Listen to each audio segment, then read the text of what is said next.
Hello అండి, అందరికీ నమస్కారం. ఈరోజు నేను వినిపించబోయే ఈనాడు మ్యాగజైన్ స్టోరీ ఆనందనందన. కథ రచయిత్రి శ్రీ గోగినేని మణిగారు. నేను సునీత. Welcome to Telugu Kathalokam 2. బాబు, అక్కడ ఫ్యాన్ ఉన్న చోటు కాకుండా ఒక్కడివే ఇక్కడ కూర్చున్నావే? ఇక్కడ గాలి బాగానే వేస్తుందండి కిటికీ దగ్గర. పైగా దూరంగా కనిపిస్తున్న కొండని, చెట్లు చేమల్ని చూడటం కూడా బాగుంది. నేను ఇంటర్వ్యూ కానీ వచ్చాను. సమయం ఉంది పిలవటానికని చెప్పడంతో ఏదో పుస్తకం తిరిగేస్తూ కాలక్షేపం చేస్తున్నా. అవునా, అయితే నువ్వు చదువుకో. నేను ఈ పక్కన కూర్చుందామని ఇటు వచ్చాను. పెద్దవాడిని కదా, ఏవో మాటలు కలుపుతూ ఉంటే నీకు ఇబ్బంది కలుగుతుంది. అటు పక్కకి వెళ్తానులే. ఇక్కడకు మా అబ్బాయితో వచ్చాను. వాడికి ఏదో పని ఉందట. పూర్తి చేసుకుని వచ్చే వరకు నాకు ఖాళీనే. అయితే ఇక్కడే కూర్చోండి, నాకేం ఇబ్బంది లేదు. ఈ కాసేపట్లో నేను ప్రిపేర్ అవ్వాల్సింది ఏం లేదులేండి. మీలాంటి వాళ్ళతో మాట్లాడటం వలన ప్రయోజనం ఉంటే ఉంటుంది, కానీ నష్టం అయితే ఉండదు కదండి. ప్రయోజనం మాత్రం ఏముంటుందంటావు? పెద్దల మాటల్లో చాదస్తం ఉంటుందని చాలామంది అనుకుంటారు, కానీ వాటిని అనుభవంతో ఇచ్చే సలహాలుగా స్వీకరించగలిగితే కొన్ని సమస్యలకు పరిష్కార మార్గాలు కనిపిస్తాయని నేను అనుకుంటాను. అది ప్రయోజనమే కదా.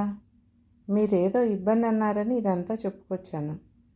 ఎక్కువగా మాట్లాడుతున్నాను అనిపించిందా? ఆ పైన మిమ్మల్ని చూడగానే నాకు మా తాతయ్య గుర్తుకొచ్చారు. నాకు మా ఇంట్లో వాళ్ళలో తాతయ్యతోనే ఎక్కువ స్నేహంలేండి. నాకు నీతో మాటలు కలపడం సంతోషంగానే అనిపిస్తోంది అబ్బాయి. అయితే ఇక్కడ కూర్చొని కాలక్షేపం చేసేస్తా. ఇంతకీ నీ పేరేంటంట? ఆనందం. అదేంటి, ముందు వెనక ఏమీ లేవా? మా తాతయ్య నన్ను పిలిచే పేరే మీకు చెప్పాను. నన్ను అలా పిలుస్తూ ఉంటే మా తాతయ్యకి మనసంతా ఆనందంగా మారిపోతుందని అంటూ ఉంటారండి. బాగుందయ్యా. మరి ఇంటి పేరేంటి? ఆనందనందనం. ఇలాంటి సర్నేమ్ ఉంటుందని నాకు తెలియని కూడా తెలియదే. అది సర్నేమ్ కాదండి, మేము మా ఊళ్ళో కొత్తగా కట్టించుకున్న ఇంటికి పెట్టుకున్న పేరు అది. గేటుకు ఒక పక్కగా ఈ పేరు రాసి ఉంటుంది. ఇక 2 ప్రహరీల గోడల మీద బొమ్మలు కూడా వేయించాం. స్త్రీ పురుషుల సమానత్వం గురించి తెలియజేసేలా ఇంటి పనులు, పొలం పనుల దృశ్యాలు, పండుగ సంబరాలు, విద్య గురించి బోధించే బొమ్మలు, ఇలాంటివి మా ఊళ్ళో ఉండే భాస్కరం అనే ఆర్టిస్ట్ ఎంత బాగా వేశాడనుకున్నారు.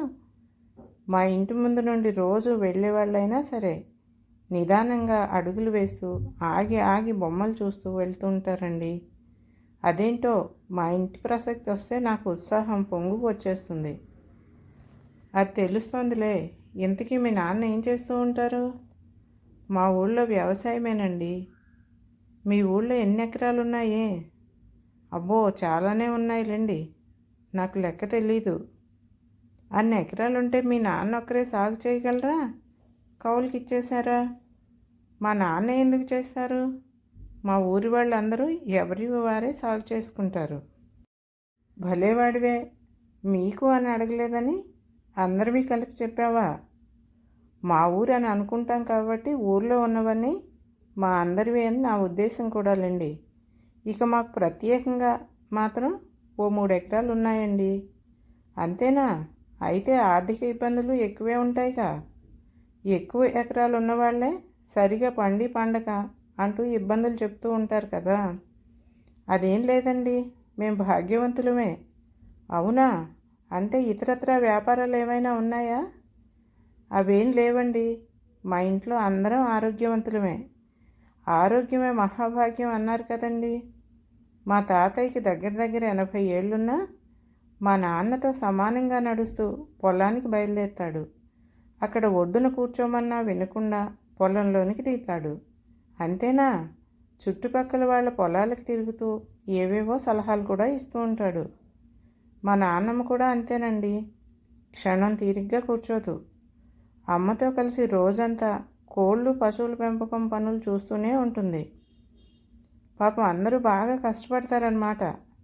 లేకపోతే ఈ రోజుల్లో ఇల్లు గడవటమే కష్టం అవుతుంది కదా. మరి పాపం అనే మాట ఇక్కడ కరెక్ట్ కాదండి. ఇష్టపూర్వకంగా చేసే కష్టం వలన ఆనందమే తప్ప ఏ ప్రయాస ఉండదు కదండి. కష్టపడి పనిచేసి కడుపు నిండా తిని కంటి నిండా నిద్రపోగలగటాన్ని మించిన ఆనందం లేదని తాతయ్య చెప్తూ ఉంటారు. నిజమే కదండి. తాతయ్య ఇంకో మాట కూడా అంటూ ఉంటారు. ఉత్సాహంతో పనిచేసేవారి అరచేతిలోనే ఆనందానికి చిరునామా దొరుకుతుందని. అమ్మ వాళ్ళు పెరట్లో మొక్కల్ని పెంచినా, ఆవుల్ని గీదల్ని పోషించినా ఆనందం కోసమే కానీ వాళ్ళ దృష్టి ఆదాయం మీద ఉండదండి. అమ్మకాల కంటే పంపకాలే ఎక్కువ మరి మా వాళ్ళకి. అంతేకాదండి, మా ఊరి వారందరికీ కూడా ఇచ్చిపుచ్చుకోవటం, ఉన్నది అందరితో పంచుకోవటం లాంటి మంచి అలవాట్లు కూడా ఉన్నాయండి. నీ మాటలు కడుపు నిండిన వాడివిలా ఉన్నాయి. మరి నువ్వు మీ ఇంట్లో వాళ్ళతో పాటు కష్టపడి వ్యవసాయం ఏదో చేసుకోక ఉద్యోగం కోసం ఇంటర్వ్యూకి ఎందుకు వచ్చావయ్యా? అందరూ ఒకే పని చేస్తే ఎలానండి? అందరూ అన్ని రకాల పనులు చేస్తేనే ప్రజల అవసరాలు తీరుతాయి కదండి.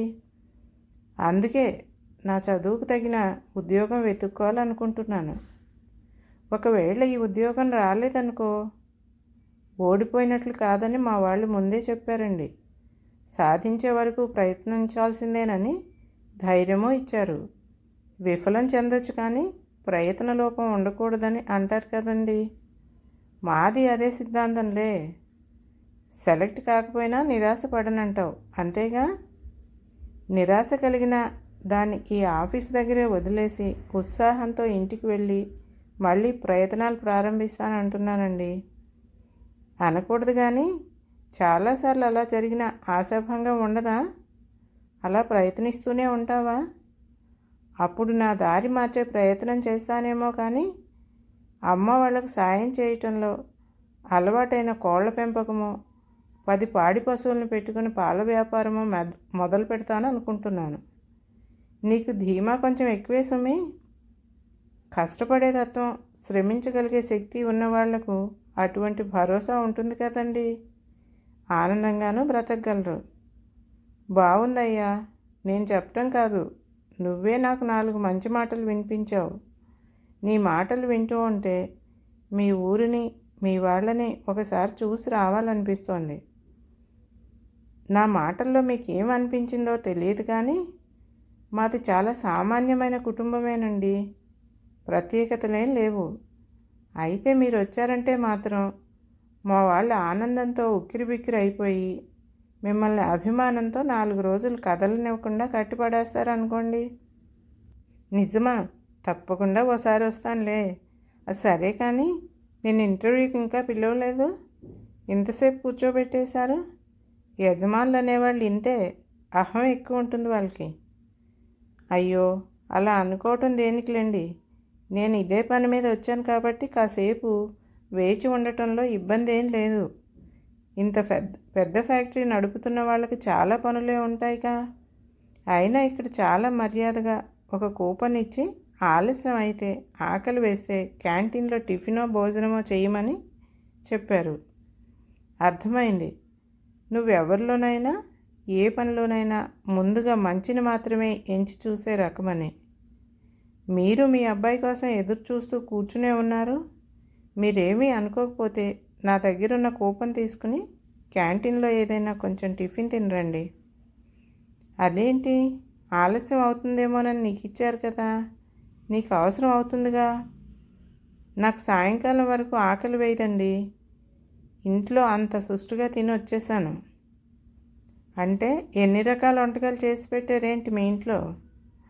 అథర్వులు ఎక్కువగా ఉంటే సుష్టుగా తినగలుగుతాం అనుకోవటం నిజం కాదు కదండి. మన కోసం ఇష్టంగా చేసి ఆప్యాయంగా వడ్డించే వాళ్ళని బట్టే అన్నం రుచి పెరుగుతుందంటారు. నిజమే. అందుకేగా ఎవరికైనా అమ్మ చేతి వంట తర్వాతనే మరేదైనా అనిపిస్తుంది. నిజానికి నేను ఈవేళ పప్పు పచ్చడితోనే ముగించేశాను అనుకోండి. హడావుడిగా అయినా సరే కూర చేస్తే ముట్టుకోనే లేదు అంటూ నాన్నమ్మ సణుగుతూనే ఉంది. సాయంత్రం వచ్చాక తింటాలే అని నాన్నమ్మ నొచ్చుకోకుండా నచ్చ చెప్పి హడావుడిగా వచ్చేసాను. అయినా నీ కూపన్ నాకెందుకులే, అవసరమైతే డబ్బు ఇచ్చే తింటాను. నా దగ్గర డబ్బులు లేవని అనిపించిందేంటి నీకు? అదేం కాదండి, పెద్దవారు కదా, ఈ పరిచయంతో కలిసి కాఫీ తాగుదామని పిలవలేను కదా. అందుకే కేవలం గౌరవంతో మర్యాద కోసమని. అంతేనండి. మీ ఇంటికే వస్తానన్నానుగా, అప్పుడు కడుపు నిండా తింటాలే. అంతకన్నా ఆనందం ఇంకేముంటుంది. తప్పకుండా రావాలి. అడ్రస్ చెప్పమంటారా? వద్దులే, నా దగ్గర ఉంది. నా అడ్రస్ మీకెలా తెలుసు? నీ పేరు నందకిషోర్ అయితే మీ తాతయ్య పిలిచే పేరంటూ ఆనందం అని ఎలా చెప్పావో, నేను అలానే కొంత నిజం కొంత కల్పన కలిపి నా గురించి చెప్పాను. మా అబ్బాయితో ఈ ఆఫీస్కి వచ్చింది వాడికి ఇంటర్వ్యూలో సాయం చేద్దామని. ఈ ఫ్యాక్టరీ మాదేలే. వాడితో కలిసి ఆఫీస్ రూమ్లోకి వెళ్తూ ఉంటే అందరికీ దూరంగా కూర్చున్న నువ్వు ప్రత్యేకంగా కనిపించావు. నాకే ఈ ఆలోచన సొంతంగా వచ్చిందో లేక ఎక్కడైనా చదివి లేక చూసి ఇటువంటి సంగతి ప్రభావం ఉందో తెలియదు, కానీ ఇదిగో ఇలా ఇంటర్వ్యూ చేసి నేను సెలెక్ట్ చేసేసాను. మీరు చెప్పింది నాకు ఇంకా అయోమయంగా ఆశ్చర్యంగా ఉందండి. నా గురించి తెలియదుగా మీకు. ఒక్క మెతుకు పట్టుకుని చూసి అన్నం ఉడికిందో లేదో తెలుసుకున్నట్లు ఈ 4 మాటల ద్వారా నీ గురించి బాగానే తెలుసుకున్నానని అనుకుంటున్నాను. ఏ పనినైనా నిజాయితీగా కష్టపడి ఇష్టంగా చేసే తత్వం నీదనిపించింది. నువ్వు ఈ ఆఫీస్లో ఉంటే నీ చుట్టుపక్కల ఉన్న వాళ్ళకి ఉల్లాసాన్ని ఉత్సాహాన్ని కలిగిస్తూ పనులు చేయించగలవు. మీ ఇల్లే కాదు, నీ వల్ల ఈ ఆఫీస్ కూడా ఆనందనందనంగా మారుతుందని భావిస్తూ నీ విద్యార్హతలకు అదనంగా నీ వ్యక్తిత్వానికే ఎక్కువ మార్కులు వేసేశాను. చాలా సంతోషమండి. మీరు నా మీద ఉంచిన నమ్మకాన్ని నిలబెట్టుకుంటానే తప్ప వమ్ము చేయను. ఇంటికి నేను ఈరోజు మామూలుగా వెళ్ళను, గాలిలో తేలుతూ వెళ్తాను. ఈ రోజుని మిమ్మల్ని ఎప్పటికీ మర్చిపోలేను. కథ సమాప్తం. ఈ కథలు కనుక మీకు నచ్చినట్లయితే లైక్ చేయండి, షేర్ చేయండి. మొదటిసారిగా నా ఈ ఛానల్ని చూస్తున్న వారైతే తప్పకుండా సబ్స్క్రైబ్ చేయండి.